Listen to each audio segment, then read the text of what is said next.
Great. Good evening, everyone. Welcome to the School District of Brown Deer Board of Education meeting for Tuesday, April 29th, 2025. I call this meeting to order. Verification of public notice at 6:01 p.m. Verification of public notice. I verified that the meeting was properly noticed. Verification of a quorum. We have 6 of our 7 board members present at the start of the meeting. Right, our next agenda item is the approval of the minutes. Would someone like to make a motion to approve the agenda? I will make a motion to approve the agenda. Director Robinson has made a motion to approve the agenda. Would someone like to second the motion? Second. Who second? Meredith. Director Welch has seconded the motion. A motion has been made and seconded. All those in favor say aye. Aye. Any opposed? Okay, the motion carries unanimously with a vote of 6-0. Right, reading of the district's mission and vision statements. Mission statement: through the lens of excellence, equity, and engagement, we are dedicated to empowering every student with the essential skills to build a foundation of lifelong learning. And our vision statement: to provide a rigorous education that empowers our students to confidently navigate in our ever-changing world. Next up is the election of a board president. So we are asking for nominations for board president. Are there any nominations from the Board of Education members? I would like to nominate Todd Beadle for board president.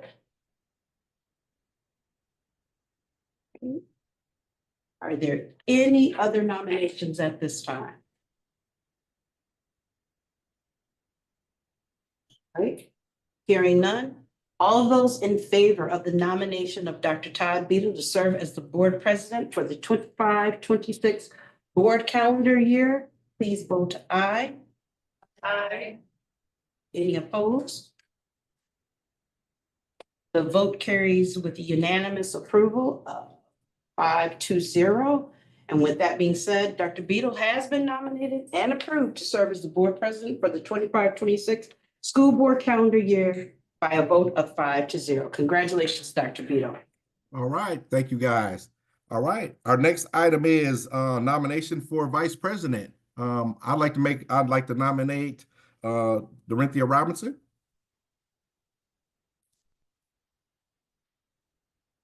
Do you accept? Yes. All right, do we have a second? Or is there any other nominations? All right. All in favor with Dorinthia Robinson as vice president? Aye or raised hand? Aye. Any opposed? Hearing and seeing none, motion carries 5-0. Ms. Robinson, congratulations as our vice president for 25-26. Our next item is 3B, treasurer. I'd like to make a nomination for Dorothea Macon. Any other nominations? Ms. Macon, you accept? Yes, that's what I was getting ready to say. All right. All right. Yes, thank you. All in favor will raise hand and or aye. Aye. Aye. Any opposed? Hearing and seeing none, motion carries 5-0. Ms. Macon, congratulations as our new treasurer for 25-26. All right, and our last item is for Bert, our board clerk. All right, I'd like to nominate Felita Daniels Ashley. Any other nominations? Ms. Ashley, would you accept the nomination? I'll accept. All right, thank you very much. All right, that being said, all in favor of the nomination of Felita Daniels Ashley as board clerk for 25-26, with aye or raised hand? All right, all in favor? Aye. All right. Any opposed? Hearing and seeing none, motion carries 5-0. Ms. Ashley, congratulations. Thank you. All right, so we have our slate of board officers for 25-26. And with that being said, since I am virtually and it's kind of hard for me to be able to see everyone, our distinguished Vice President, Ms. Robinson, would you take over the meeting, please? Absolutely. Thank you so much, Dr. Vito. Up next, we have our district administrator report. Thank you very much, Director Robinson. Good evening, Board. Catrice Cotton, proud Superintendent for the School District of Brown Deer. I'm happy to report events that took place in the district for the month of April. These activities promote our students as caring, thoughtful, global citizens who are interested in serving the needs of others and making positive choices regularly. So down at the BDE, our first thing is a pirate party. The first graders spend an entire week enjoying pirate activities and incorporating the theme into their lesson plans. Students got to dress like pirates, make treasure maps, wear eye patches, and finish their week with a treasure hunt. All first grade classes participated. I had the opportunity to be interviewed by Ms. Grosnick's classroom. The students asked hard-hitting questions regarding my favorite color, food, animal, all the way to what is your job?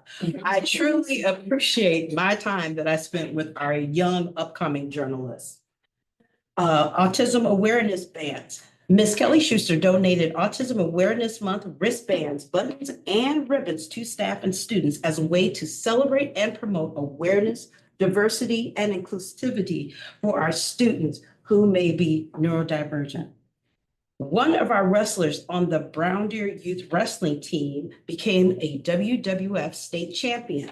Our second grader, Jackson Moa, took home the 2025 Wisconsin Youth State Champion title in his weight class. Congratulations to Jackson. Scholars got to, in Oceans Library Week, scholars got to learn all things related to oceans, thanks to the amazing work of our librarian and Ms. Kara Turner. Students learned about the 5 different oceans and their characteristics, identifying their locations, habitats, species, and ocean zones. At Brown Deer Middle, thanking our volunteers as a way to say thank you, our middle school administrators passed out goodie bags to some of our most important volunteers. Volunteers included bus drivers and reading assistants. These goodie bags were just a small way of showing our appreciation for those who dedicate their times toward making our school environment a wonderful place for our school, for our students and staff. This month, the middle school completed the forward testing. Students demonstrated excellent focus and attention to their testing. Staff was incredibly proud of how smoothly the testing was conducted and the high completion percentage. And lastly, a shout out to Mr. Dahl, who took a group of middle school students, I think about 26 of them in total, to experience the beautiful sounds of the Wisconsin Lutheran Choir. At the high school, our art department and several students attended the 4th Congressional District reception and award ceremony at Northwestern Mutual Tower. Brown Deer was well represented with 12 students having their beautiful work on display. Some of the participants included Mylea Lohr, Brianna Gomez, Ada Vang, Jenny Hur, Sydney Evans, Leah Mays, and Elise Pendleton.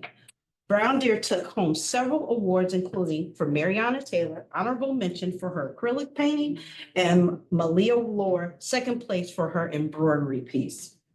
On April 8th and 10th, Milwaukee Institute of Art and Design, or MEAD, alumni Leah Good, communications design, piloted the Future Creative Student Program at Brown Deer High School when she graduated in 1999. The program Ms. Good created is a 2-day hands-on workshop that focused on careers in arts and designs that engage students through team-based visual research, interactive lectures, individual creative work, and team presentations. On Thursday, April 10th, Brown Deer's middle and high school choir students were given the opportunity to learn from some of the best performers in the area. Milwaukee Symphony Orchestra opera soloist Sonia Hedlund and Deshaun Burton gave the students personal vocal instruction and advice on performing. This past Friday night, Brown Deer High School showcased their talents at Fine Art Night. Students demonstrated all of their artistic talent, including live art demonstrations, performances by the band, orchestra, and choir, as well as an improv show in the Black Box. I would like to thank all of the staff, students, and parents that participated in this event and showing Brown Deer has talent. Maximus Hayes and Makai Rogers competed for a spot in the world champion wrestling team last weekend in Las Vegas, Nevada. If they achieve qualifying scores, they could possibly represent the United States of America and compete in, I think it's going to be South Korea. We are extremely proud of our young men representing Brown Deer in a positive light and showing our competitive spirit. And finally, our theater stars worked hard at putting this production together, a modern take on Homer's The Odyssey. This play shares the story of a young refugee entering the United States and the powerful journey he travels on. I was able to attend the production this past Sunday, and I am always amazed at our students' performance skills and their ability to deliver their lines flawlessly. Congratulations to Ms. Kinder, Mr. Dahl, and all of our students for a wonderful performance. And that concludes my report for the month of April. Wow. Very good. Can't even keep up with all the things that the ladies are doing around here. But South Korea though? Yes, it's going to be someplace foreign and they're going to represent the United States. So I think they're on their way back today. So we'll find out how they fare. But we're very hopeful. Right. Very good. Up next, we have our public comments. So this is where we are allowing you, the public, to make comments related to something that is on our agenda for this evening. If you would like to make a public comment, we ask that you state your name, your address, and the agenda item that your comment is related to. So is there anyone who would like to make public comments at this time?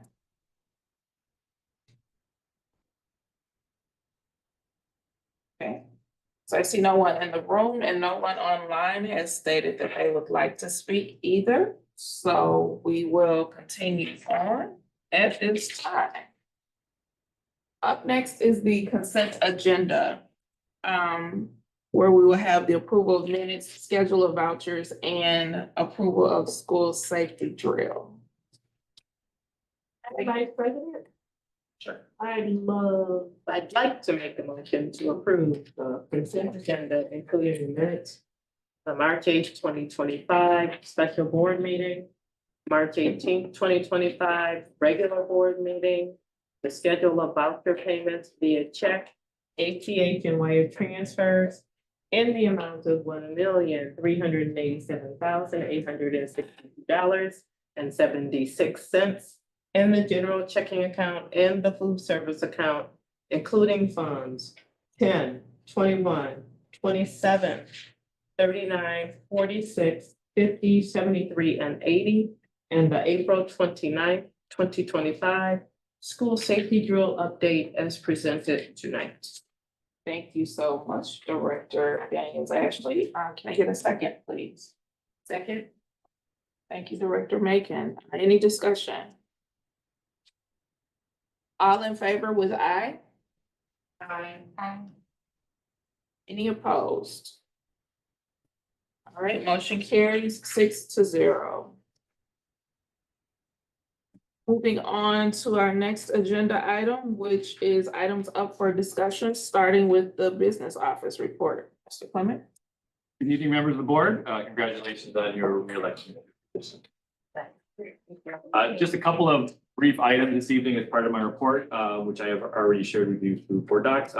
Just wanted to update you on some banking changes that are coming to the district. One of which we've discussed previously about just kind of verifying that we've had protection for our main account through BMO. So we are actually working on moving that, or not moving it, but the account will be collateralized very shortly. So there will be through an agreement, BMO's through some mergers, they've been able to offer some different products. And so one of the things they're doing to their municipal clients is is offering that as a service. So through a partnership with the Bank of New York Mellon, they will be setting aside those same dollars on a daily basis so that in the event that BMO would have some kind of catastrophic failures, the money would exist elsewhere. That would be because it obviously exceeds whatever the Federal Deposit Insurance Corporation would. So we're just working through that. That'll be invisible to the district, but just to let you know that that is happening so that we will be protected that way. And then just also alerting to you to the fact that, so one of the companies that we deal with regularly is PMA. And we have a significant number, about half of our money sits at PMA in the WISC fund. We've seen WISC on the depository list before. And we run all of our payroll through that account. They use US Bank as their back end bank. So that's why you see US Bank on our list of depositories every year. But they are, they've shifted internally. All of their clients are moving from US Bank to BMO now as that's their back end. So we were gonna do this earlier in the year, but then when our accountant left and we were trying to address that, we decided to pause that transition. But we are now moving forward with it. And because we already have a BMO account set up for our own work, everything will be similar to us when we talk about positive pay and the interface that we use and all that. So this will be a nice transition for us. Again, nothing in the front end that you will notice or anything like that. It does mean that now all of our payroll will be run through BMO. So we have to get some new checks and we'll just run things. I will be updating all of the banking signers anyway, not tonight, but at the next meeting, I'll have all that paperwork ready to go for our officers so that we can get the updated signatures on all the checks. So there won't be now signatures for US Bank and BMO will all be BMO for those guys. Any questions on any of the banking changes? A little more streamlined, so that's good. Trying to do that a little bit. Some of it was dependent on what services other people provide, but PMA, when they said they were switching, we're like. Next item is I just want to provide just a quick update on the COPS grant spending, just to let you know where we are as we are approaching the end of year 2 of 3. And just sharing with you where we are in our budgeted versus expenses. And this is again is updated with the change that we made last fall where we shifted dollars into the camera project. So that's where the budget for the camera project, which is $91,000, significantly higher than what it was originally.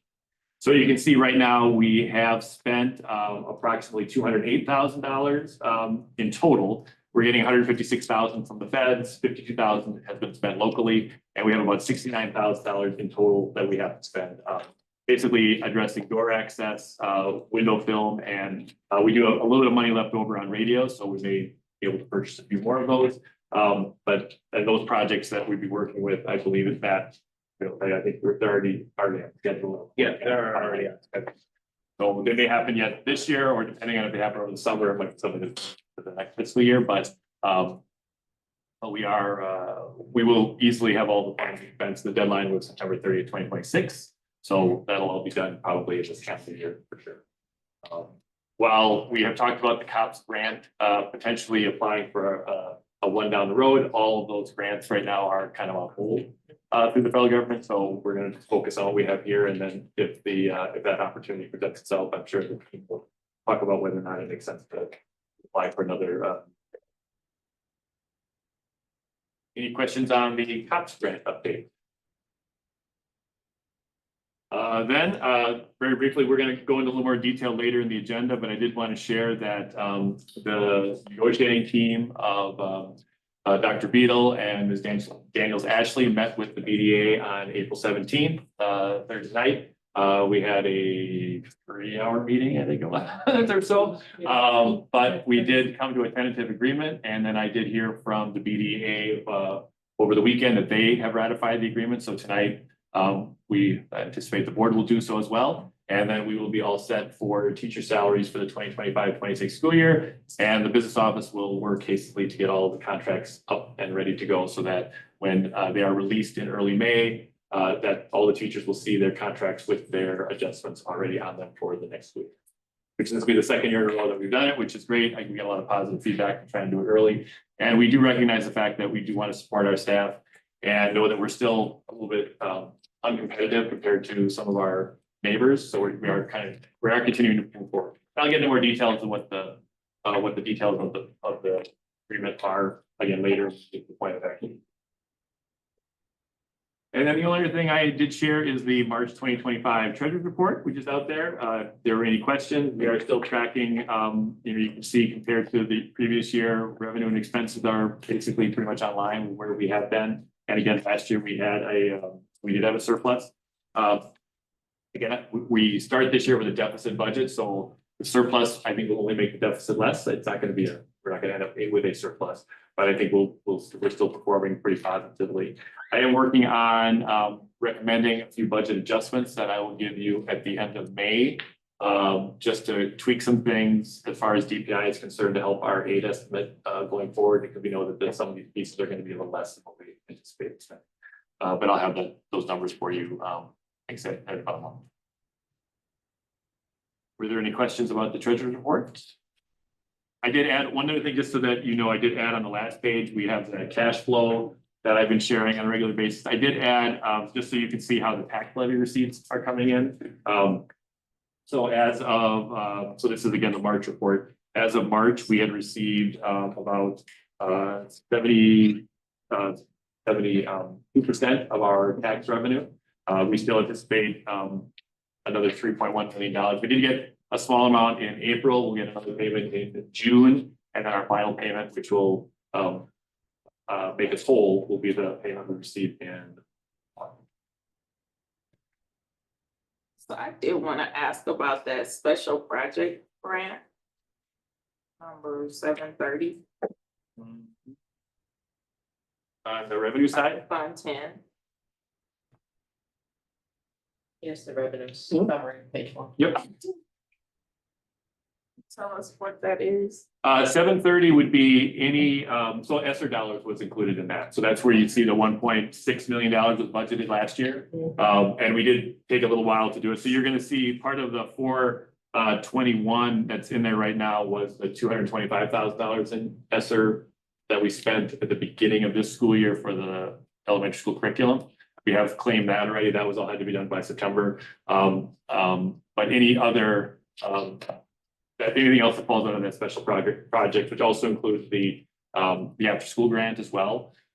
We were thinking, and the way I budgeted, we had spent all that we thought we could spend, but we did, DPI worked with us to get what they call an indirect cost claim, where they do allow you to use a certain percentage of the funds just to administer the grant. So we were able to basically claim the entire value of the after school grant, which I hadn't budgeted. So that's one of those budget adjustments that I would make to help make sure that that aligns a little closer to where we are. So you see we're above this year, but that number dropped because that has to go.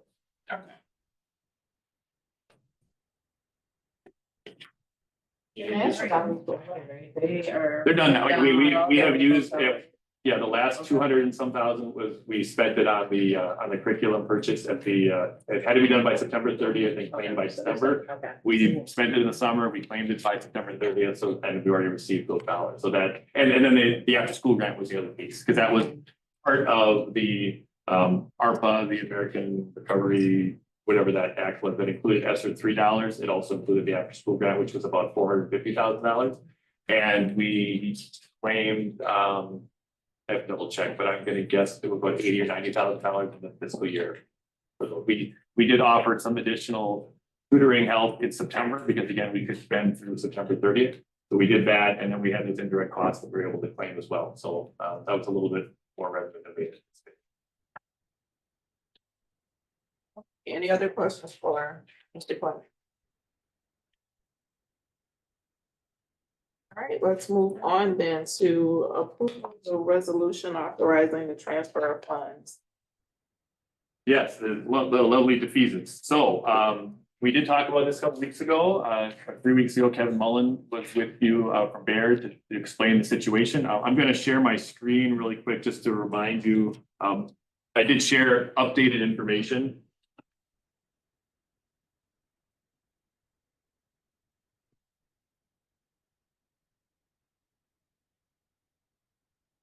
Well, there's obviously a lot of documentation that's a part of the agreement. That's paperwork that the officers will get signed later tonight.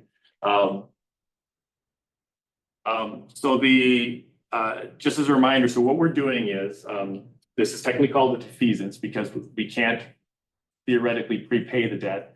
Bonds that are this young, usually there's a 10-year waiting period before you can actually call, what's called calling them and actually physically buy them back. In this case, what we do is we put money aside in an escrow account through this process called defeasance. And then a bank is going to manage paying the interest costs and things going forward. And then when the bonds are callable, they pay it. So basically what happens is it's as though the debt is paid, it's off our books. But theoretically, those bondholders still owe the bonds. So now that they've been able to do the computation of what we're able to spend, you're going to see that if you look in this first column here of the before defeasance area, we have, this is all for the $15.9 million portion of the 2018 referendum. The last payment, which was the 4% interest payment, which was due in 2038, $950,000 of that, of this $1.1 million will be used to pay that last payment off. And then a small portion then will be the remainder, or will be applied to the 2037 payment. So you can see in the second column after defeasance, the 2038 payment goes away. The 2037 payment drops from 2.7 million to 2.59 million. As I scroll down to the bottom of the screen, then it does show you it's going to take $1,105,542 for this entire process. You see that the deposit that will actually go into the escrow account is about $1,091,000. Then there are ancillary expenses that go to our partners at Coral, partner at Associated Bank, Baird, and all of that for the total amount. And then over here, we do note that the savings, the future savings from this defeasance will be almost $523,000 in long-term interest costs.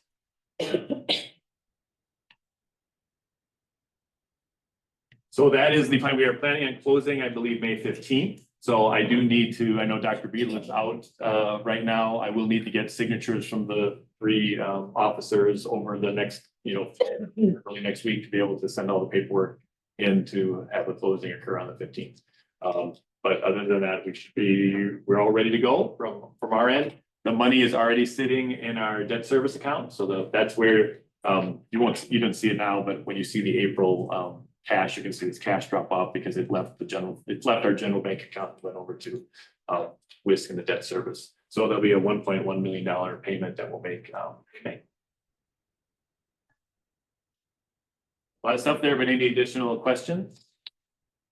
If not, there's just some, I have a lot of paperwork I have to do for this. And one of them is I do have to list a roll call vote for the voting on the approval of the resolution. So when you do it, I'm just going to note to make sure everybody that's involved votes aye, votes nay, and I know we have at least one absent. Okay, so can we get a motion for that?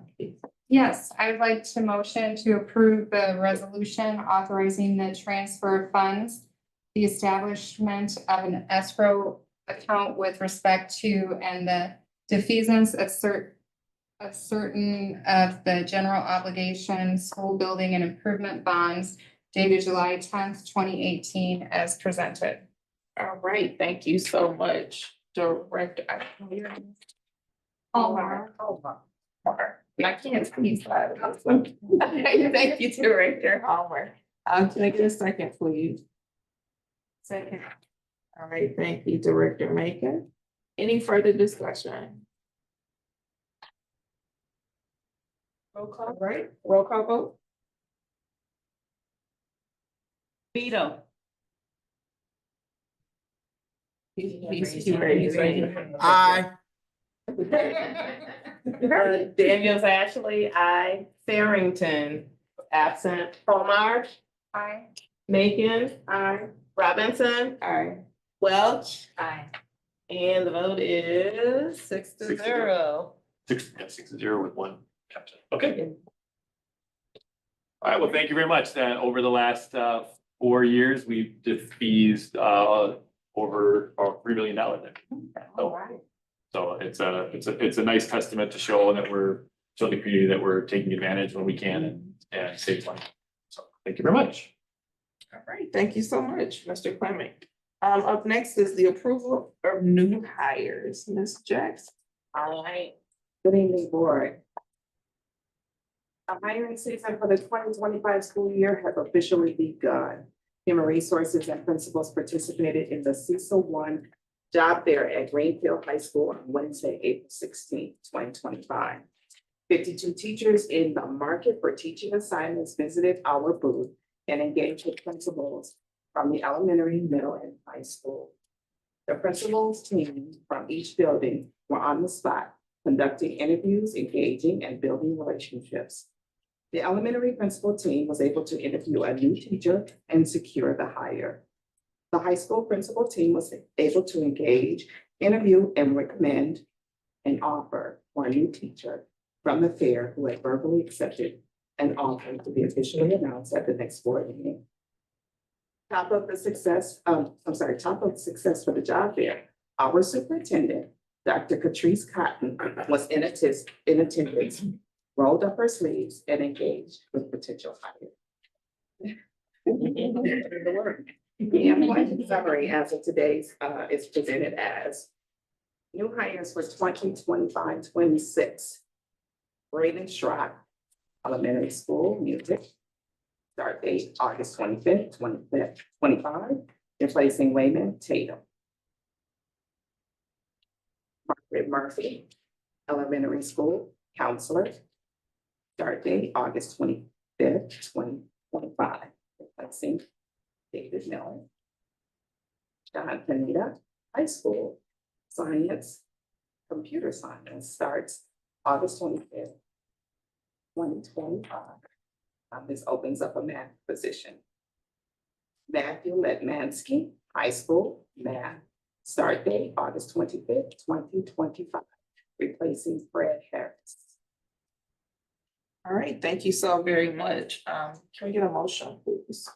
I'd like to make a motion to approve the hiring of Braden Schrock as an elementary school music teacher, Margaret Murphy as an elementary school counselor, Sean Pineda as a high school science, computer science teacher, and Matthew Letmansky as a high school math teacher, all effective August 25th, 2025 for the 25-26 school year.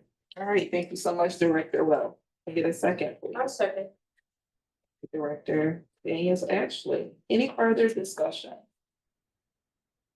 Seeing none, all in favor? Aye. Aye. Opposed? Okay, Dr. Beadle, do I get your vote there? All right, so motion carries 6-0. It seems to be a delay. All right, up next is the approval of resignations.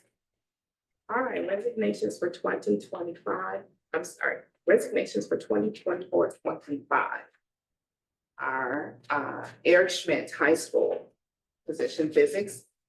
Resignation was submitted April 17th of 2025. Last day will be June 11th of 2025. Second resignation, Austin Zane, elementary school and the middle school serving as a physical education teacher. Resignation submitted on April 22nd, 2025. The last day will be June 11th of 2025. Third resignation, Wayman Tatum, elementary school music teacher, submitted April 29, 2025. Last day will be June 11th of 2025.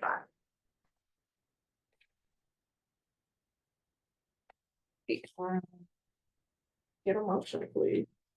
I'd like to make a motion to approve the resignation of Eric Schmidt as a high school physics teacher, Austin Zane as an elementary and middle school physical education teacher, and Wayman Tatum as an elementary school music teacher, all effective June 11th, 2025. Thank you, Director Welch. And second, please. I'll second. Thank you, Dr. Beadle. Any further discussion? All in favor? Aye. Any opposed?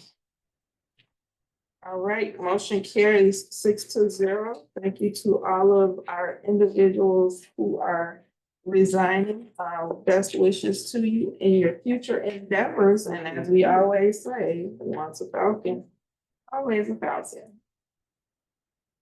All right, let's move on to our next agenda item, which is our safety update. Good evening, board. Mr. Nick Russ is prepared to share information regarding upcoming initiatives for our district regarding safety. Mr. Russ. Good evening, board. I hope everyone is doing well. Tonight, I come to you guys to give you a little bit of an update on our safety. Over the last couple of weeks, we have had Clear Armor, which is the company that puts our protective film, finish a project at the middle high school. Now, all of the middle high schools now have protective film on. Security. Secondly, the Facilities and Grounds Department, along with principals and the director and district administration, are working to provide an updated emergency operation plan, EOP, for all buildings and districts for 25-26 school year.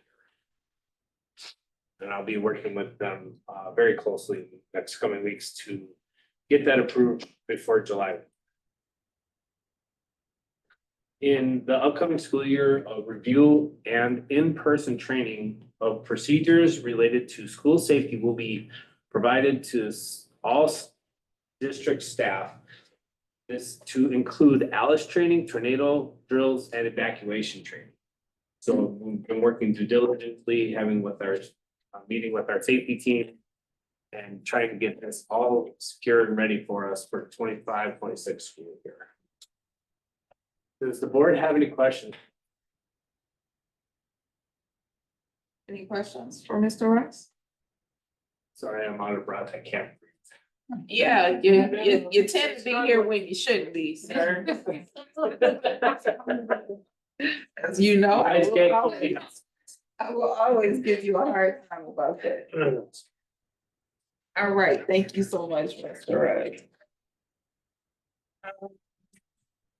Let's move on to our next agenda item, which is discussion and approval of the middle school social studies National Geographic textbook. Okay, so this evening, board, we seek your approval for the purchase of a social studies curriculum for our middle school. Mrs. Letitia Washington, the proud principal, is here to share the process used to select National Geographic's Engage as our textbook in this area. And she is also supported this evening by Ms. Claire Hirschman, the instructional coach at the middle school. Ms. Washington. Good evening, Dr. Beadle and members of the board, Letitia Washington, principal at Brown Deer Middle School. So coming into this year, there wasn't a textbook curriculum that the teachers had access to. We were finding that it was problematic. When teachers were leaving, they would take all of their lesson plans with them. So we thought that a textbook would help us with vertical alignment to make sure that we had something there for teachers to start with. We went with a 6-year proposal from National Geographic. For this process, we went through a needs assessment with our social studies teachers, our instructional coach, Ms. Hirschman, and myself, looking at what we needed for our students to make sure to ensure success for them with learning. We went through the process. Ms. Hirschman was able to get 5 textbook companies to give us samples. Teachers were able to look over those samples using a scoring rubric sheet, gone through the materials, narrowed it down to 2 companies that we were able to schedule virtual meetings with. What was nice about this was that teachers weren't given just a general sales call where everything looks good. They were actually able to look at the materials first and have really good concrete questions for the salespeople. Along with that, we had the curriculum, the materials, the textbook materials available for teachers, for parents during parent-teacher conference night for both of those evenings that parents could look at what we were trying to review for materials for school. With that being said, after the presentation, we've narrowed it down that we really appreciated and liked what National Geographic had to offer. The one thing that, and I want to give both sides of it, so what we did notice that of all of the companies' economics and those economic standards were something that were missing. So we are looking at working with JA Biztown for our sixth graders and our eighth graders, we believe financial literacy is huge for our students. So we want to make sure there are programs that they're offering for both our sixth and our eighth grade. The teachers love that idea. They're on board with it. We think the students will love that opportunity. So we do want to have that in the future, knowing that National Geographic touches on the economic standard, but does not cover them completely.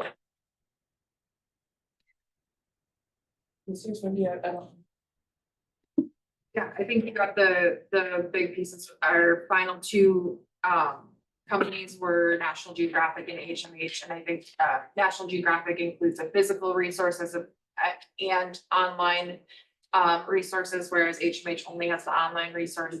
And in those final two, National Geographic is about $20,000 less, which is also appealing headwind process. With the quote, we were looking at having actual textbooks in the classroom, just a classroom set, knowing how our teachers and students like to work a lot with online materials. So we have the physical there as well as the online. And then National Geographic is more than willing to do PD with our teachers together, but then also one-on-one with each of the teachers.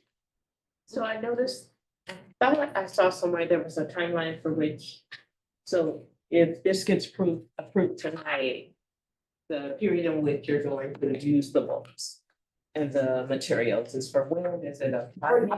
It's a 6 year, 6 years, and we will first year next year. Okay, So starting in August, we are in approval. We would like to lock in National Geographic with professional development.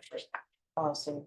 And are they willing to continue throughout the 6-year period that you're gonna be utilizing the material? Yes, they did not tell us anything would be different, but yes, I think, yeah. Yep. I'll get that. Okay. I like that you have included the parents and enabled them an opportunity to review during the parent-teacher conference. So I think that was very good. Transparency and also letting people know where it is that, you know, we are with serving the students. So I think that was great. And then getting their buy-in too, right? Yeah. Absolutely. Cool. I'm curious, is it common for us to not have textbooks for classes and just go with the lesson plan? So we have, so I will speak to, we have materials, we have the juice and IXL, so we have some online things, but we did not have textbooks. And in middle school, it was just social studies. Okay. Just social. And one is, from my tenure, what I've learned is we contracted with people like Sharon to help align materials to standards because a lot of districts have moved away from like physical textbooks because it's very expensive to align plans with state standards. But as she's told, when people leave, they forget that whatever they create belongs to the district and they take it with them. So. Interesting. So now that brings my brain to care, like, where are they storing this material? And can we make sure that we have access when they leave?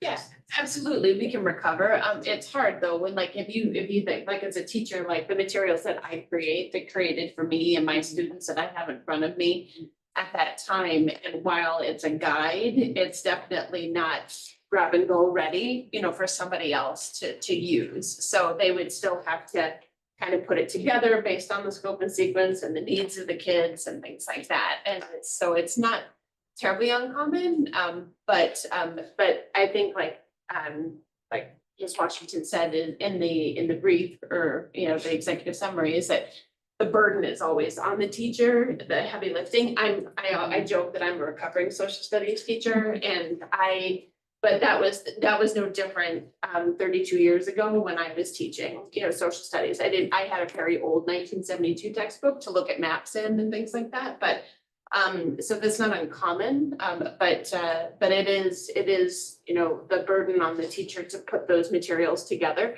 It's fun teaching social studies, which, you know, because things are constantly changing and you're bringing in new materials and stuff, but having that core resource, and I think with the younger teaching population, teacher prep is a little different. It looks a little different. The world is a little different. The tools are different, so.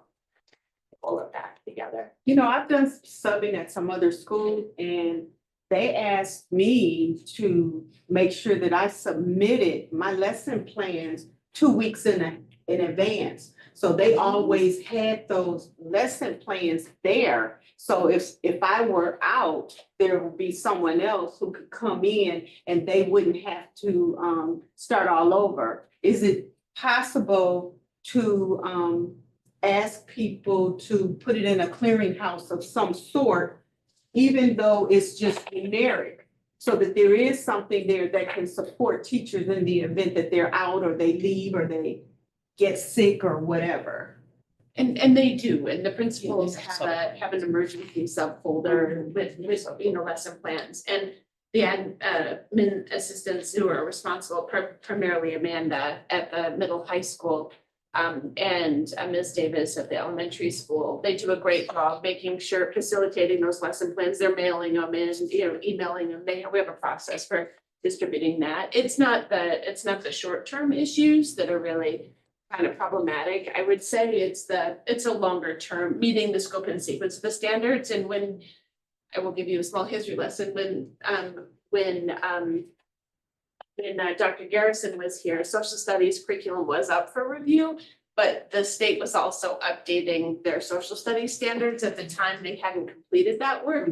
So the timing was suboptimal, as we say in our house. And so, you know, so I think there was kind of a pressing on the brake, and then we decided, and especially because then we dove into COVID, nice. So then we had access to all these electronic tools and resources, then the teachers kind of curated those resources, but now that is past, and I think the time, especially given the teachers, and I think the greatest impact, Ms. Brown has great stability at the high school. The greatest impact is definitely been at the middle school, where for no fault of anybody, it's been a bit of a revolving door there in terms of some of the teachers and stuff. They stay for a couple years and then they move on. So. And I would say that our social studies team does have a well-articulated scope and sequence that is standards aligned that they're working from. And they have had the materials that they pulled from, but those materials have changed a little bit over the last few years. They were using Actively Learn, and before that, they're using the Discovery Ed textbook.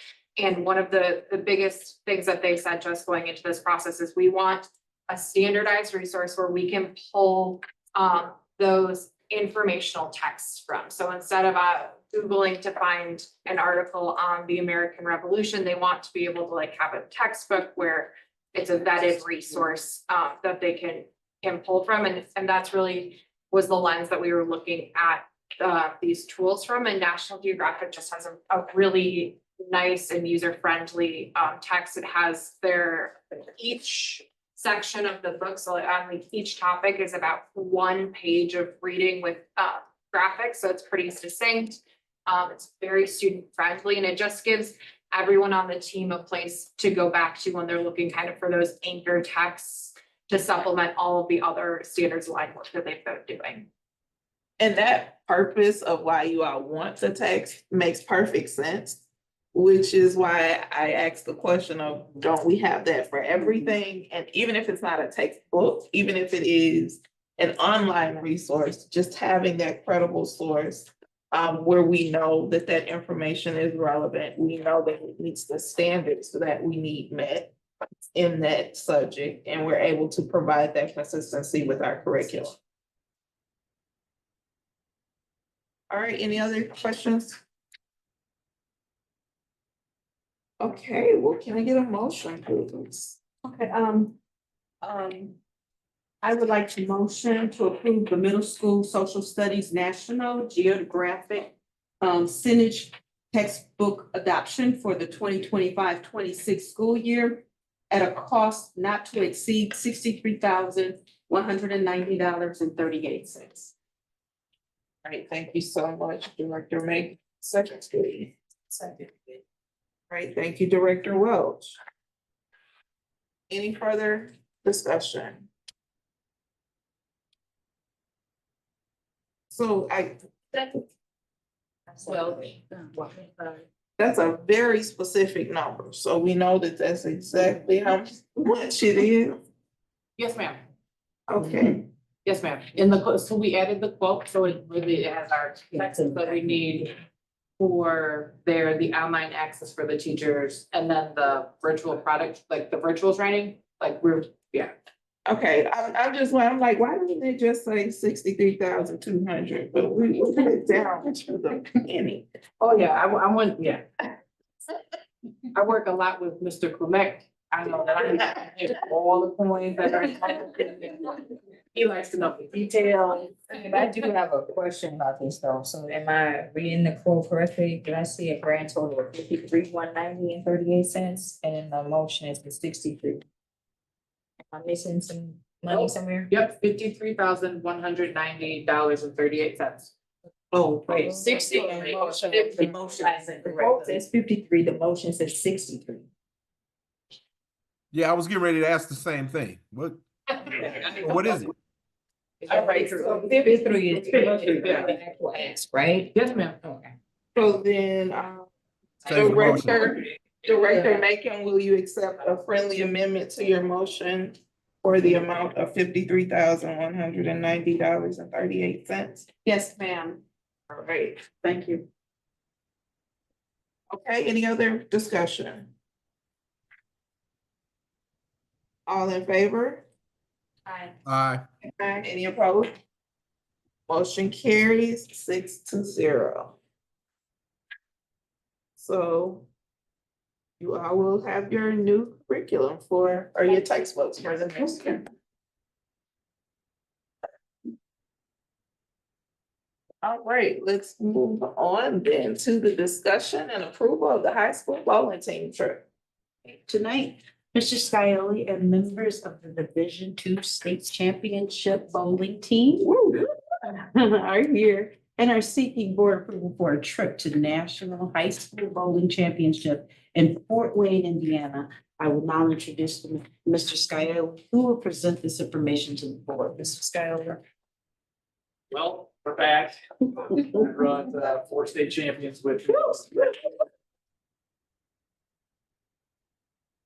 Incredible show up at state about a month ago now.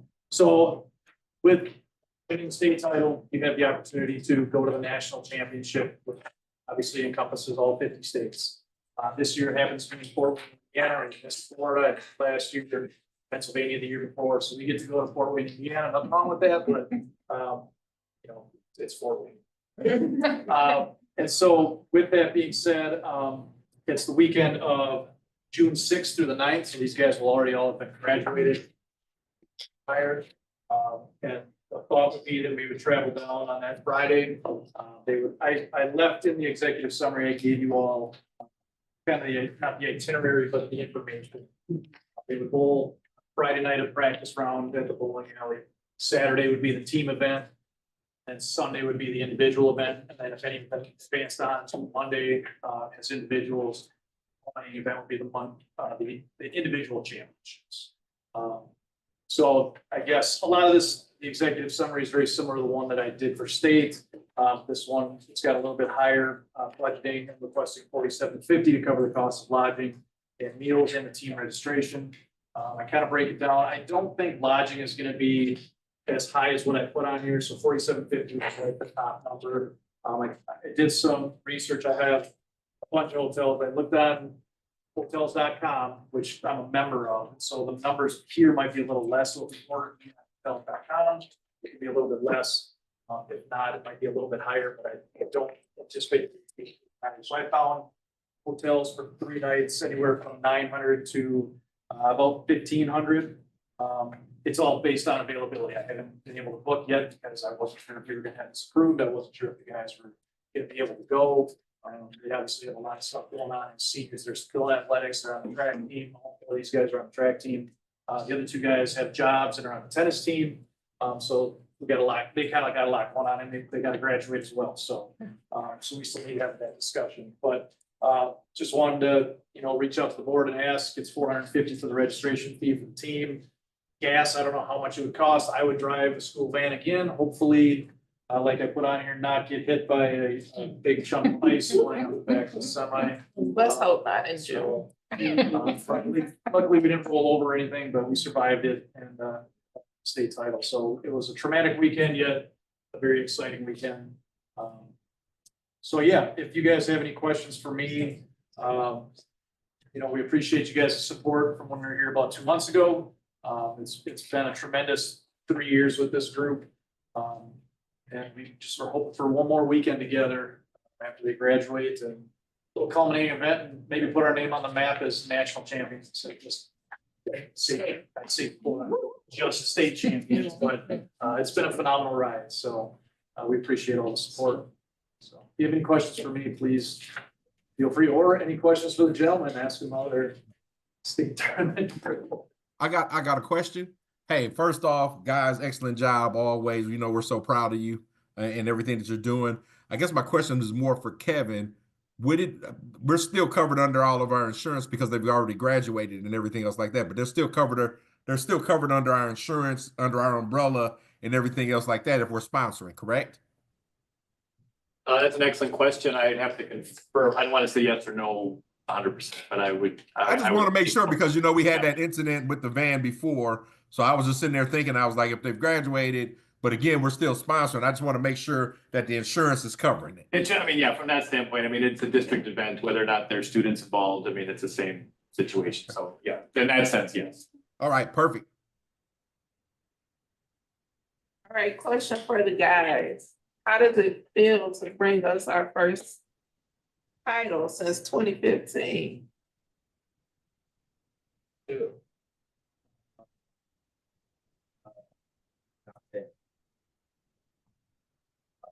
A very humbling moment.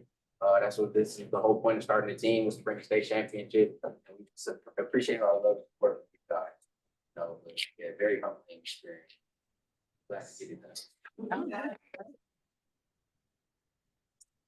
Very cool. Thank you so very much. Any other questions by any other team member? Oh, I got one. How many 300s are we gonna bowl? No At pressure. the beginning of the year, I wrote down a goal list, and what the top goal that I had was to have these guys bowl a 300, and we didn't get one. And in 3 years, I figured, yeah. In the 3 years, I figured they would get one, and I've had numerous coaches ask me how many 300s these guys got, because they're so phenomenal. And I gotta kind of hang my head in shame, like bad coaching. That was the only goal that they didn't attain that I had written down. So So we got 5 300s getting ready to come, right? Right, guys?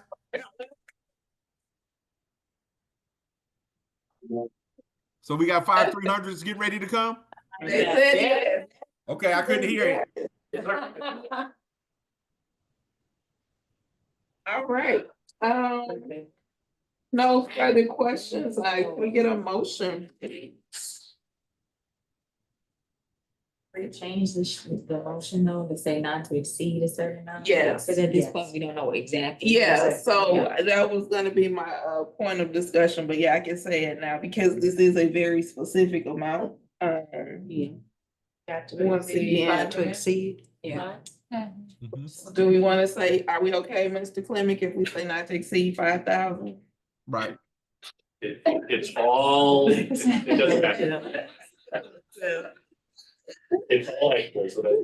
Yeah. We should be good, VP. We should be good with that. Not to exceed 5,000. All right. So I'd like to make a motion to approve the high school bowling team trip to the National High School Bowling Championship in Fort Wayne, Indiana during the week of June 6th through the 9th, 2025. Any amount not to exceed $5,000. I'll second. All right. Any further questions or discussion? Let's go, All Brown in deer. favor? All in favor? Aye. Any opposed?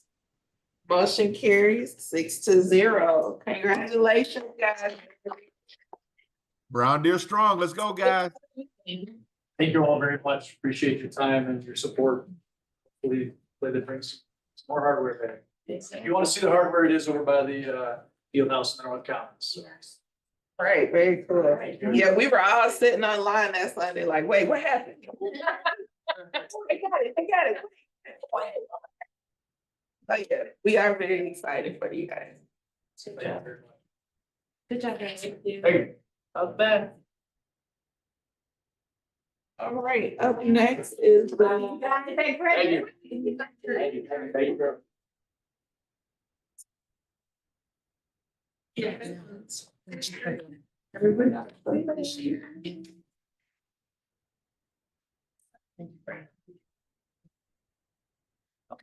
Up next is the Neola policy revision, first reading. This evening, the administration brings administrative policy PO 9500, Relations with Educational Institutions and Organizations for your review. This policy allows outside organizations the opportunity to conduct research in our district. This policy was adopted by the board previously, but current administration has added the need for researchers to complete a comprehensive research proposal application to the district that indicates the purpose of their research, who will be involved, duration of the research, and the educational benefit to the district. The goal of this added step is to ensure the research conducted adds value to the district, prioritizes student and staff well-being, aligns to our district mission, vision, and goals, and has the potential to broaden the impact of the educational community. And how this really came up is that we just received not too long ago, someone who was wanting to do research in the district, but we didn't have a process in regards to that. So working with, so we accepted the bottom halves of what you see checked in your packet. And then I've asked also Dr. Glass, she's in the process of solidifying a process where people who want to do research would send a letter to her. She will give them information. There's a packet that they would have to fill out online in order for them to move forward. And this is just done to just protect the district, to make sure that the information that someone is attempting to use in their research is mutually beneficial to not only us, but to them, but to us as well.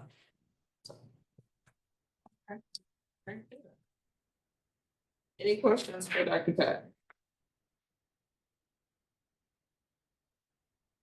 All right, can we get a motion?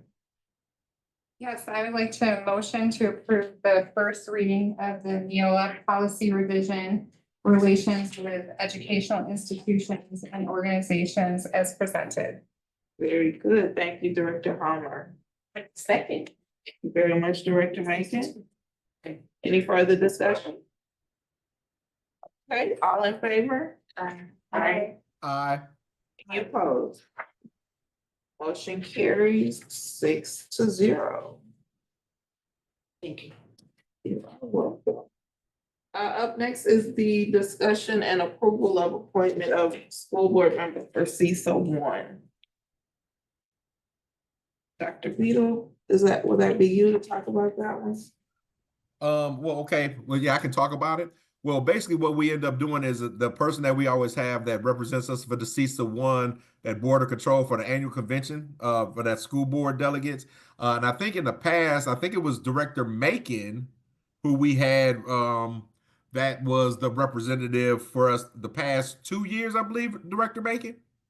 Yes. All right. And so with that one right there is just being able to represent Brown Deer and being able to represent us in that CISA 1 for that board of control at the convention. So with that being said, I don't know if anyone else would like to be able to do that. Director Macon, would that be something that you would continue to like to be able to serve as again? Director Beadle, I don't mind serving again. My only thing is that I would like another eye to see whether or not, I don't know, I was kind of hoping this year you could just see, I just don't see where we have any power, where we are being voted into any positions, where there's collaboration there. It seems like we are on an island by ourselves. So I can continue to go. I'll work with you on that one, Director Macon, as long as you would be the person that they would do, but I'd work with you. Okay, I'll continue to do that. But somehow or another, it seems like I don't know whether or not the other school districts are meeting with one another. And so when it comes to voting for positions, for different board positions or whatever, Mhm. then they're voting one another. They know one another. And it's kind of interesting because I've done this more than twice now, and I'm the only Black person there, and nobody remembers me from year to year. Wow. Really? Well, you know what? We'll make that change on there because remember there was some things that we talked about when we were at the statewide back in January that we talked about or whatever. So what we'll do is together we'll go ahead and we'll try to make that change. Okay, cool. Thank All you. right. Vice President Robinson, I think now I guess someone needs to make the approval or the approve the appointment. Okay, so I'd like to make a motion to approve the appointment of Dorothea Macon to serve as the CISA 1 Board of Control for the annual convention of school board delegates pursuant to Wisconsin State Statute 116.02, parent 1, parent A. Thank you. Thank you, Director Welch. A second, please. I'll second. Thank you, Director Daniels Ashley. Any further discussion? All right, all in favor with aye? Aye. Any opposed? Motion carries 6-0. So thank you, Director Maker, for agreeing to take on that responsibility again this year. Thank you. All right, up next is the appointment of school board committee assignments. Dr. Beadle? Yes. So with that being said, everyone, as you know, there are four different reports that we ask for the board to be able to ask an individual board member to serve. One is the SWSA and legislative update. The other one is the WASB update, Educational Foundation, and Parks and Rec. Now, individuals on the board that serve here, the only thing they're doing is actually coming back and reporting back to the board, kind of what was kind of going on during that time. Now, each one of them, they actually do have meetings. Parks and Rec has meeting, Ed Foundation has meeting, WASB has meeting, SWSA and legislation, they actually have meetings as well too. Now, again, it is something that we definitely have to do. And we definitely want board members to be able to serve on those. So currently, I know I serve as the SWSA, and I think WASB is Director Ashley. Ed Foundation right now is Director Robinson, and Parks and Rec was Director Walker.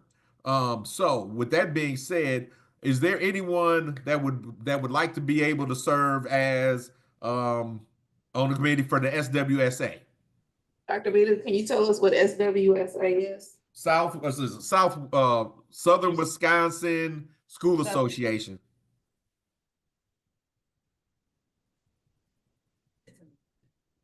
It's right there, Southeastern Wisconsin Schools Alliance. Alliance, I'm so sorry. I'm said association Alliance, I'm so sorry.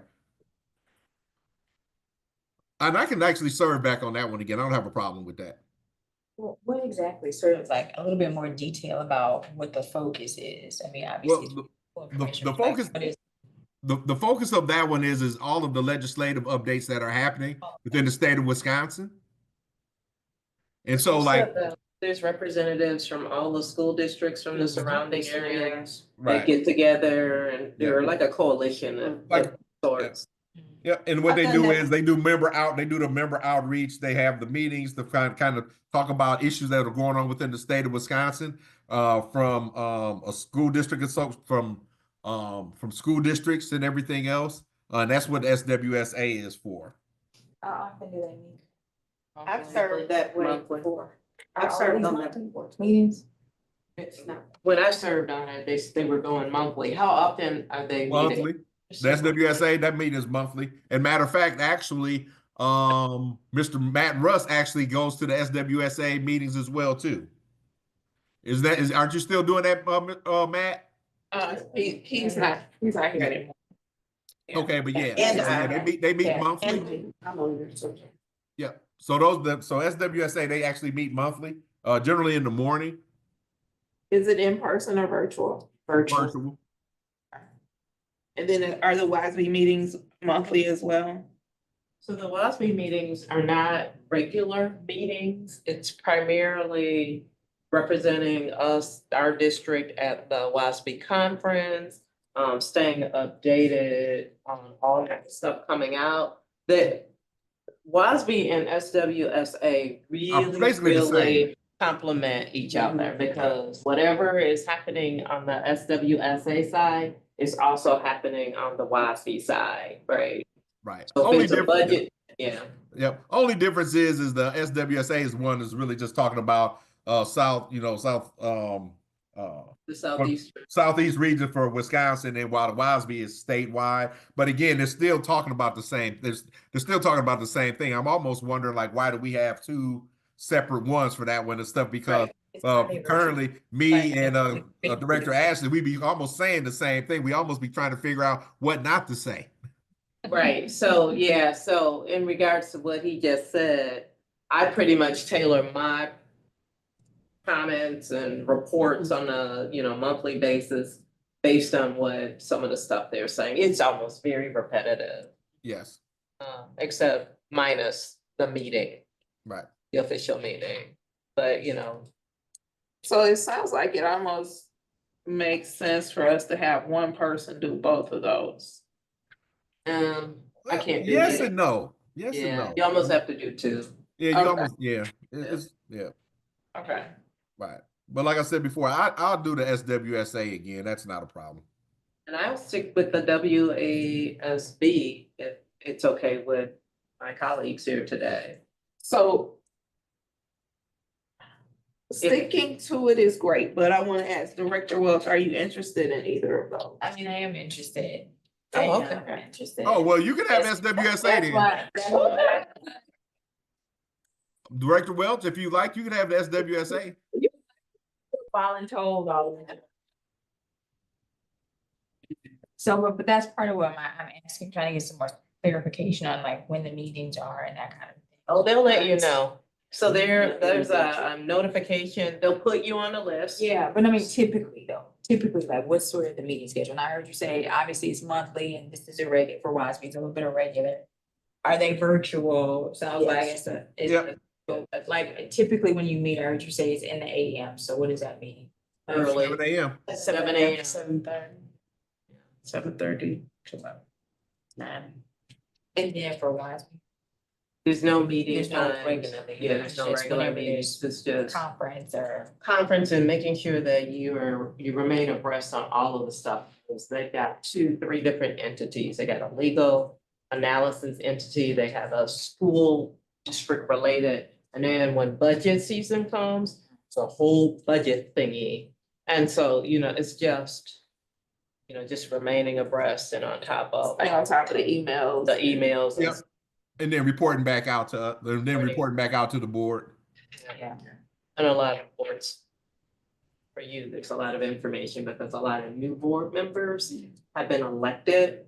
And so they have a lot of resources directed to folks who are joining boards, board development stuff and alike. Yeah. And then what about the Ed Foundation? So the Ed Foundation, has been a bit of transition, with, leadership and kind of getting our footing since there is no leadership. But just regular, basically overseeing grants that are distributed to teachers, within the district. Or, the community scholarships for the students is what we're currently working on. So those are the two main things that we do, and then there may be some funding opportunities throughout the year. As well as managing the campaigns around, the Ed Foundation as well. And what does that mean? That's why I said it's been in transition. It was previously monthly. It's not always monthly now, so. And then for the Park and Recs Committee, basically you attend the monthly Park and Rec Department meetings. And report back to the board, anything that may be impacting the school.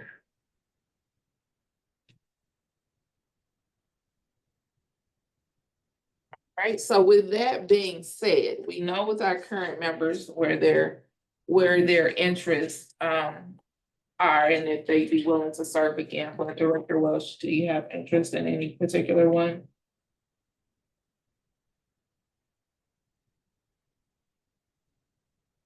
No, I really am between, I mean, I heard you all, I heard exactly what you said in terms of like it's a similar scenario, but I like the WASB one I'm kind of interested in. Okay. Just to get sort of like a broader picture of what folks are doing across the state. Because that sounds like that's part of the conversation, right? Well, emails, it's not conversation, right? Okay. So I would land there if that's not gonna fit it. All right, and then Director Palmer, I know that you're just getting your foot in the door. I've not quite had a good seat yet, but is anything of particular interest? And it doesn't have to be because you are just coming in, so. Okay. Just wanted to give you that opportunity. Dr. Beadle, did you talk to Director Farrington at all about interest in either of those? Actually, no, she really wasn't thinking about any of them at that moment. So, but again, I think potentially outside of the Ed Foundation. But again, I think she was talking about because of her schedule. Okay. All right, so then it sounds like what we would have would be Dr. Beadle for the SWSA, Director Welch for WASB. I'm perfectly fine with staying on for Ed Foundation. And then we would need someone for Parks and Recreation.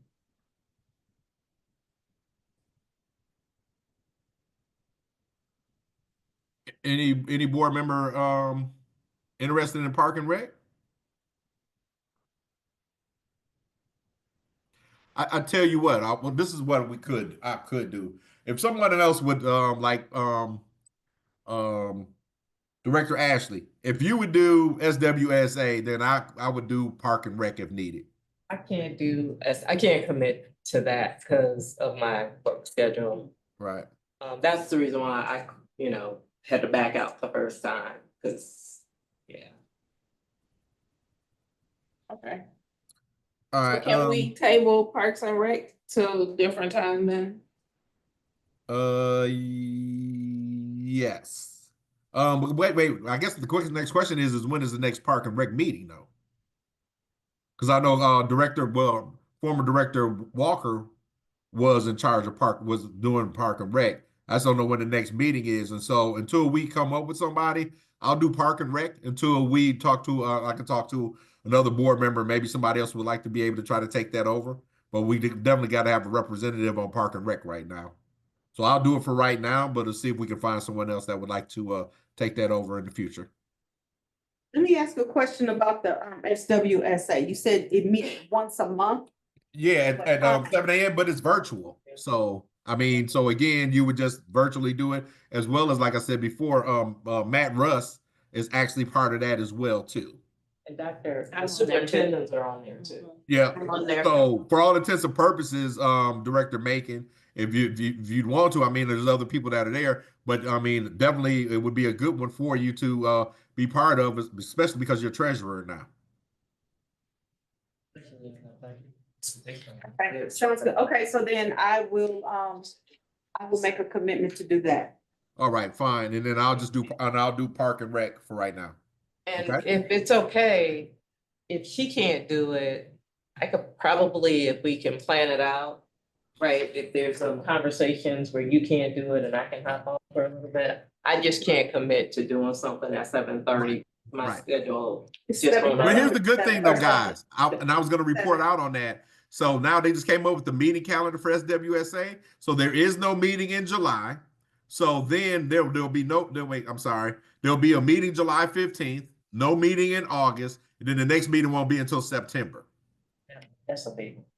Okay, so July and September. Yeah. Nothing before July. There will be a meeting in May. So yeah, so there'll be a meeting next month in May. There'll be a meeting in June, and then you have the July, but then no meeting in August. Sounds good. And then second. What did you know, the same thing I was about to say? I was just gonna say, there's a comment, online that the next Park and Rec meeting is this coming Tuesday at 6 o'clock.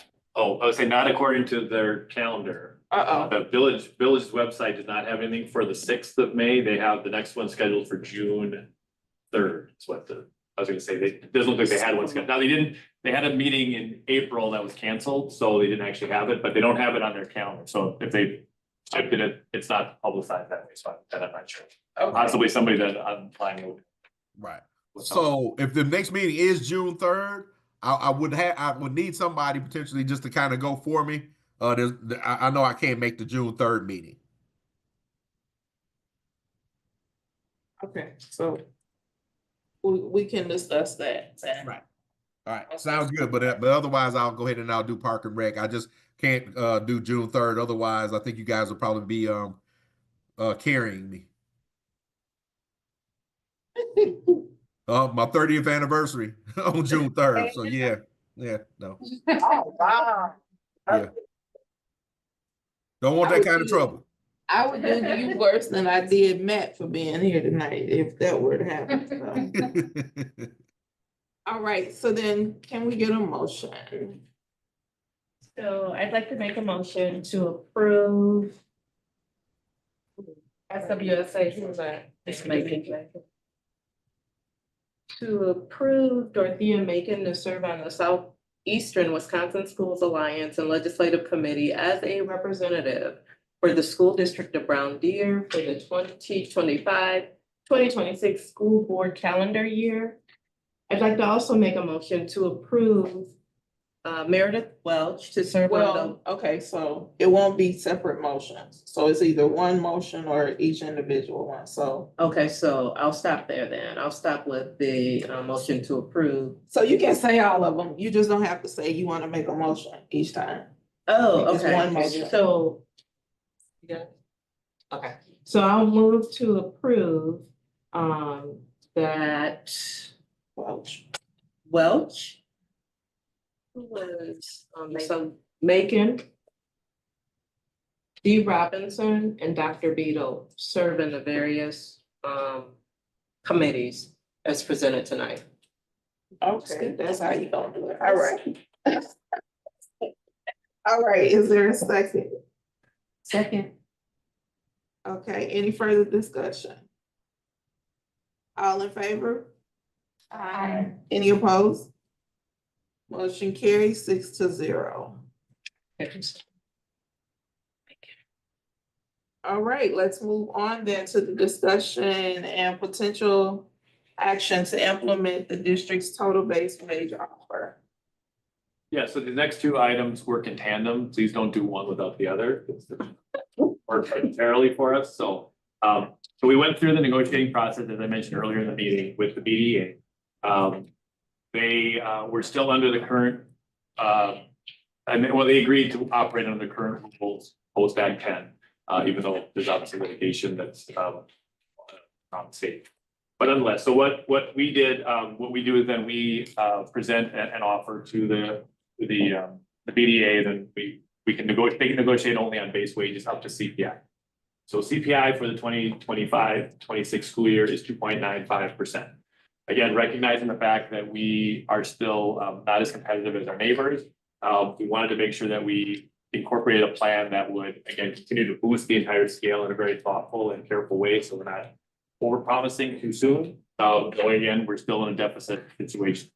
So what we do is we calculate what the current base wage as an entire unit is as of January 1st of this year, 25. And then we apply whatever percentage we're going to apply to that group as a whole. So again, so we do this in two steps because we can only under Act 10 negotiate up to 2.95% for the base wage piece. And then anything else that we decide to do in excess of that is supplemental increase. That's why there are two separate motions. So the way that the model works again is that we do have a plan that every year a teacher will move down the scale based on successful completion of educator effectiveness. So it isn't automatic. If you're on a performance improvement plan, there's no movement. And then the scale is slightly weighted so that the first 7 steps when you're a new teacher starting at the starting wage, up to step 7, there are $1,500 increases, and then after that, they're $1,000 for the rest of the scale. So what we do is we compute, here's everybody where they are on the scale, and then we move them all an additional step. So that's the first part of the plan. We look at everybody that's eligible as of the date we agreed to this. And so we have 131 teachers. Make sure I'm using the right, yes, we have 131 teachers as of April 15th. And so by moving all of those teachers the one step, the total cost of that is $146,000 over that. Then we implemented a couple of years ago this additional, what we call a retention step increase. They called it a bonus sort of thing. But really what we're doing is we're looking at teachers who are entering certain years of employment and giving them these milestone years. We're moving them an extra step. So they would get an extra $1,500 or an extra $1,000 depending on where they happen to be. And so we do that for any teacher entering their 4th year, their 9th year, or their 15th year of local service to our district. Doesn't matter how many years they're a teacher, just how many years they've been here, serving as a teacher here, but not necessarily their entire education experience. So in this case for this year with that, and there's an appendix A, which is included in the list, which I list all the teachers that are included in this, either entering year 4, year 9, or year 15. There are 18 of them, and the total cost of that portion is $20,000 to do that. And then, if you remember, as we've been doing this over the last 3 years, one of the things that the BDA was trying to do is pretend that was in place since the beginning of time. And so everybody that's planned here would have experienced those extra increases. And so the first year we did this, we gave everybody that was year 4 and up. Last year we did everybody year 9 and up, got an extra catch-up raise. This year it's only those 15 and up. So there's an additional 10 teachers, which is at that point $10,000, to do this extra catch-up where anybody, those teachers who are entering their 16th or higher year get that. So now everyone will have received whatever catch-up raises or whatever retention steps they have passed. And so now it'll just be the teachers moving into those going forward. Does that make sense? To make sure, right? So next year it'll just be teachers entering 4th, 9th, and 15th, and 15 going forward. None of the other teachers will get. So then that's a certain amount of money. And then to round up to get to the point where we're at 2.95%, we're going to increase the value of each cell. And then this is where the math comes in by basing on how many teachers are in the plan at that point. So to do that under the negotiated base wage increase, we're going to increase the value of each cell by $524.86. When you add all those up, you get a total of $245,106, which is 2.95% on the base wage calculation. So that's the negotiated part, and that's the first portion of the first motion. Then after that, the second part is what we call supplemental pay. So this is what the board can do above and beyond if it has to be treated separately. So what we're going to do is we're going to increase the value of each cell by in addition to the 524, we're going to do it by an additional $975.14. The total increase in the cell is going to be $1,500. And that total cost of the supplemental increase is almost $128,000, $127,744, which brings the total cost of both plans together $372,850, or at this point 4.49%. So it's obviously in excess of the 2.95. This will take starting salary will be now $47,000 in the 25-26 school year. It's $45,500 currently. So in the time that some of you have been on the board, we've gone from $40,000 to $47,000. So it's a nice, jump. We're approaching 20%. And I would like to see that, process continue to help get us to a point where we're again more competitive. So those are the two pieces for the package deal. And again, there are certain teachers that are included in the 4, 9, and 15 step, and then there's another group of teachers that are in the 16 up step that will be identified with additional additional step increases. Are there any questions about how either of those two work or why we're doing that? I'm making a comment more than anything else. Dr. Beal, who is there? Yep, I'm just gonna say that it was the process that we went through, and Director Ashley, you can correct me if I'm wrong, but it was a pretty smooth meeting, and the way that the the numbers came about and the interaction between the BDEA, the school board members that were there, as well as the administration. We think that this is really, really fair. It's a great thing for us to understand and know what the dollar amount is that when we get ready to do the budget from a board standpoint, but also think it's just as great for the teachers to understand and know exactly where what their dollar amount is going to be for the upcoming school year, and us getting in front of this. So Kevin, thanks a lot for trying to jump in front of this thing early rather than later. I think it lets our staff know how much we value them, and our teachers know how much we value them, how much we're trying to stay competitive and improve our lines of communication when it comes to this, and being financially and physically responsible on top of everything else like that and stuff. So I just like to say shout outs to the BDA, Rob Green, him and his team for doing that, and Kevin for you and your team, and Dr. Cotton for coming up with this and making this thing work and making this process pretty seamless. Agreed. I really like the process. I mean, it was long. It's about a 3-hour meeting, 3.5 Yeah, it was a little hour long, meeting. just a little bit. But I mean, the exchange was something that, people showed up, they were prepared. And I feel happy that we were able to come up with something that everybody could agree on. Yep. Fruitful dialogue is what I want to like to call it. Fruitful dialogue. So yeah, so there's two separate motions. You can obviously deal with them separately, but just obviously, but in totality, when you pass both of those, this will be the plan. Okay, well, anyone have any other comments? Otherwise, then what I would like to do is to make a motion to approve the district's total base wage offer as presented to the Brown Deer Education Association on April 17th, 2025, pertaining to the terms of the 2025 collective bargaining agreement at the cost of $372,850 for 4.49%. Sorry, I was not here today, so I didn't get a chance to see that. Can we correct those numbers? Yeah, sure. The base wage part should be 45,106. 245,106. That's the total cost for the base wage increase. Is it still a 4.9? I wouldn't use a percentage on that because it was 2.95. It's 2.95% under like the bargain. Yeah, so don't worry about that. Yeah, if you do the total amount, that's fine. But it does match. We are paying CPI, which is 2.95%. But if you could redo the motion or pull that back. Okay, that would be good. I'll pull it back and read it. You could do a friendly amendment.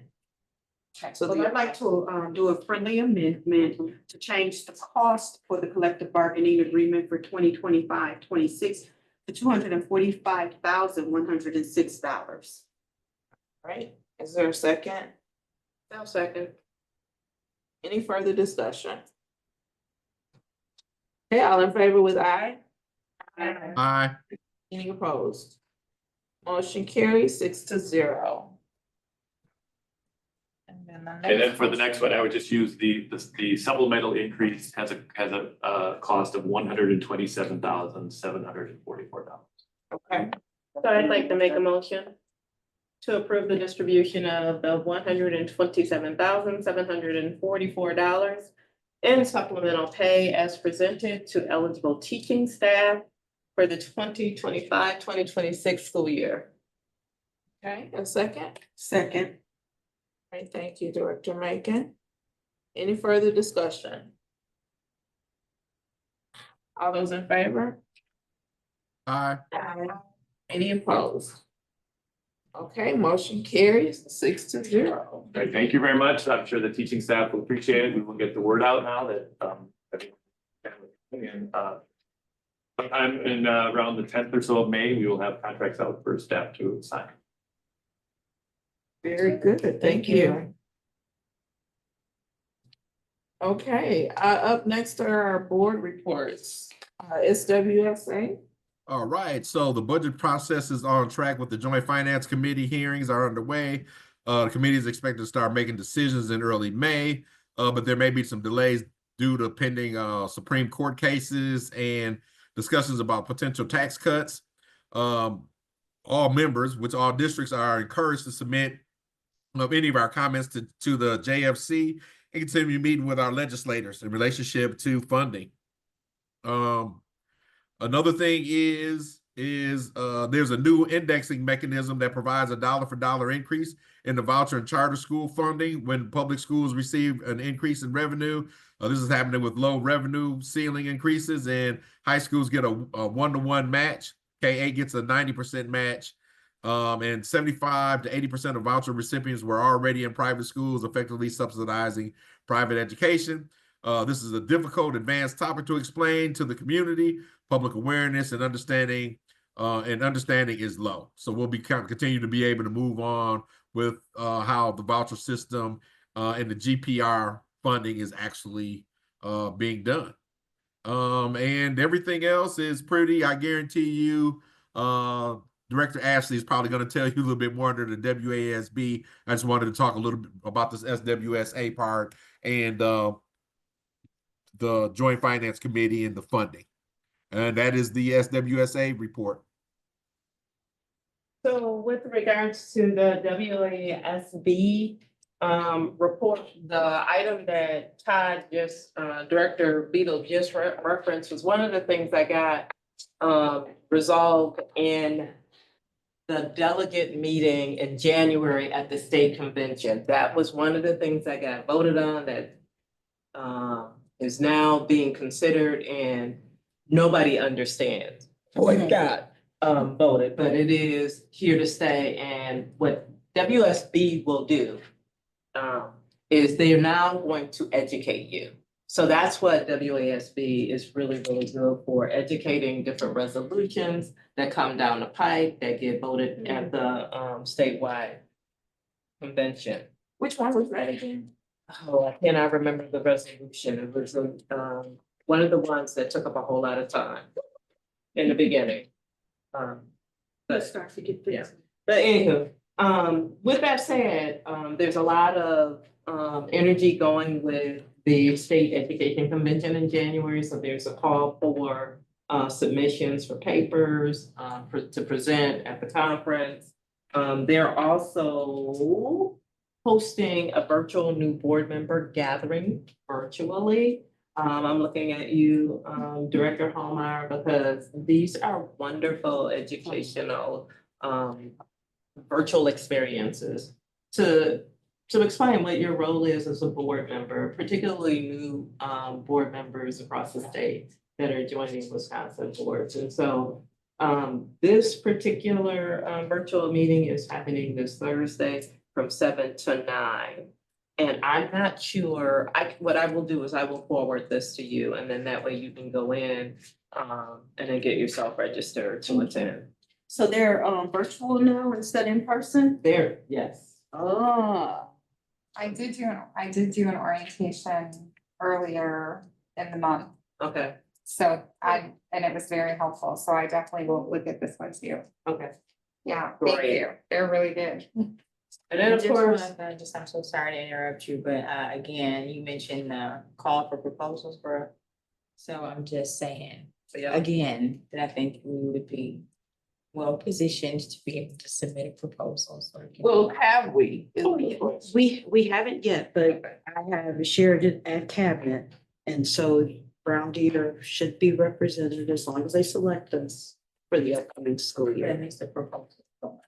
Yeah, we have until, I think it's June, I'll say 30th, but it's in June in order to submit a proposal. And I know definitely there is one that's going to be considered. I also shared it with the art department so that our students' artwork could be displayed. And then I think they just recently sent out the stuff in music, and I had already talked to Mr. Downfield about looking into it and seeing if he could showcase our music department. So yes, once that came out, I definitely send it on. So yeah, we want Brown Deer to be on the stage, on the screen, in the place. So we should be. With that, if it's worth us having a small ad hoc committee where we would talk about different topics that we could submit, because I like your idea of submissions, from our students.